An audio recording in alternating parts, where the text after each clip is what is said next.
ಒಮ್ಮೆ ಒಂದು ದೊಡ್ಡ ನಗರದಲ್ಲಿ ಖ್ಯಾತ ಹೃದ್ರೋಗ ತಜ್ಞನಾದ ಡಾ. ಅರ್ಜುನ್ ಮತ್ತು ಅವನ ಆಸ್ಪತ್ರೆಯಲ್ಲಿ ನಿಯಮಿತವಾಗಿ ಬರುವ ಅನನ್ಯ ಎಂಬ ಹುಡುಗಿಯ ನಡುವೆ ಅನಿರೀಕ್ಷಿತ ಪ್ರೀತಿ ಬೆಳೆಸಿಕೊಳ್ಳುತ್ತದೆ. ಅನನ್ಯ ತನ್ನ ತಾಯಿ ಚಿಕಿತ್ಸೆಗೆ ಡಾ.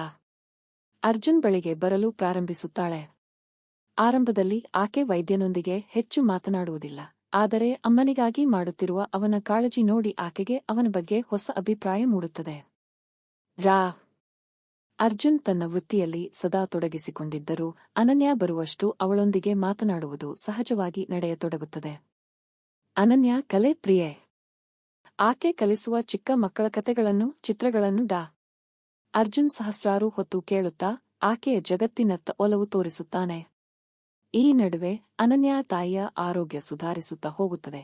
ಆದರೆ ಅದೇ ಸಮಯಕ್ಕೆ ಅನನ್ಯ ಮತ್ತು ಅರ್ಜುನ್ ನಡುವಿನ ಬಂಧ ಬಲವಾಗಿ ಬದಲಾಗತೊಡಗುತ್ತದೆ.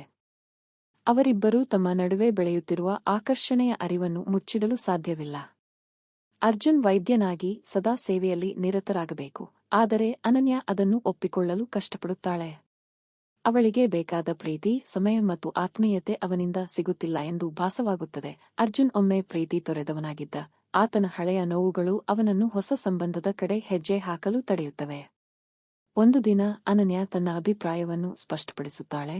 ನಾನು ನಿನ್ನ ಜೊತೆಯಿರಲು ಇಚ್ಛಿಸುತ್ತೇನೆ, ಆದರೆ ನೀನು ನನ್ನನ್ನು ನಿಜವಾದ ಪ್ರೀತಿಯಿಂದ ಒಪ್ಪಿಕೊಳ್ಳಲು ಹೆದರುತ್ತಿರುವೆ. ಈ ಮಾತು ಅರ್ಜುನ್ ಮನಸ್ಸನ್ನು ನಡುಗಿಸುತ್ತದೆ. ಅವನು ತನ್ನ ಭಯಗಳನ್ನು, ತನ್ನ ಹಳೆಯ ನೋವುಗಳನ್ನು ಎದುರಿಸಬೇಕಾಗುತ್ತದೆ.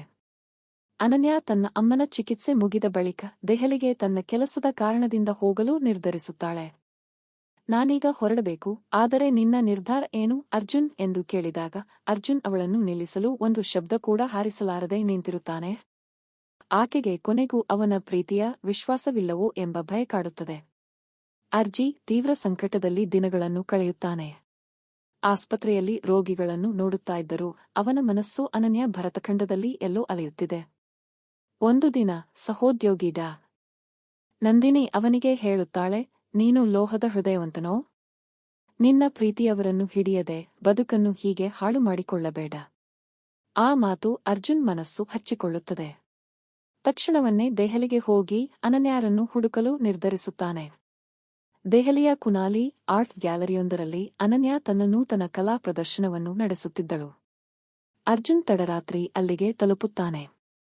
ಆಕೆಯನ್ನು ನೋಡಿ ಅವನು ನೇರವಾಗಿ ಅವಳ ಬಳಿಗೆ ಹೋಗಿ ಕೈ ಹಿಡಿದುಕೊಂಡು ಹೇಳುತ್ತಾನೆ, ನಾನಿನ್ನೂ ಪ್ರೀತಿಯ ಕಡೆ ಮುಖ ಮಾಡಲೇಬೇಕು ಅನನ್ಯ. ನನ್ನ ಹೃದಯ ಈಗ ಹಗುರವಾಗಿದೆ. ನಿನ್ನ ಜೊತೆ ಜೀವನವನ್ನು ಹಂಚಿಕೊಳ್ಳಲು ನಾನು ಸಿದ್ಧ. ಅನನ್ಯ ಕಣ್ಣೀರಿನಿಂದ ತುಂಬಿದ ಕಣ್ಣುಗಳಿಂದ ಅವನನ್ನು ನೋಡುತ್ತಾಳೆ. ನೀನು ಹೀಗೆ ಬರುವೆಯೆಂದು ಊಹಿಸಿಯೂ ನೋಡಲಿಲ್ಲ ಎಂದು ಹೇಳುತ್ತಾಳೆ. ಕೊನೆಗೂ ಅವಳ ಹೃದಯದಲ್ಲಿ ಚಿಗುರಿದ್ದ ಅನುಮಾನಗಳು ಕರಗಿ ಹೋಗುತ್ತವೆ. ಕೆಲವು ತಿಂಗಳುಗಳ ನಂತರ ಇಬ್ಬರ ಕುಟುಂಬದ ಸಮ್ಮುಖದಲ್ಲಿ ಅವರ ವಿವಾಹ ಅದ್ದೂರಿಯಾಗಿ ನಡೆಯುತ್ತದೆ. ಆಸ್ಪತ್ರೆಯ ಸಹೋದ್ಯೋಗಿಗಳು, ಅನನ್ಯರ ಕಲಾಸಂಗಾತಿಗಳು, ಕುಟುಂಬದ ಸದಸ್ಯರು ಎಲ್ಲರೂ ಸಂತೋಷದಿಂದ ಈ ನಿಶ್ಚಲವಾದ ಪ್ರೀತಿಯ ಬಂಧವನ್ನು ಸಂಭ್ರಮಿಸುತ್ತಾರೆ. ಅರ್ಜುನ್ ಈಗ ಕೇವಲ ಒಬ್ಬ ಹೃದ್ರೋಗ ತಜ್ಞನಲ್ಲ, ಅವನು ಒಬ್ಬ ಪ್ರೀತಿಪೂರ್ಣ ಪತಿಯೂ ಹೌದು. ಅನನ್ಯ ತನ್ನ ಕಲಾವಿದ ಹೃದಯದೊಂದಿಗೆ ಅವನ ಜೀವನಕ್ಕೆ ಹೊಸ ಬಣ್ಣಗಳನ್ನು ತುಂಬುತ್ತಾಳೆ. ಅವರಿಬ್ಬರೂ ಒಂದಾಗಿ ಪ್ರೀತಿಯಿಂದ ಭರವಸೆಪೂರಿತ ಭವಿಷ್ಯವನ್ನು ಕಟ್ಟಿಕೊಳ್ಳುತ್ತಾರೆ.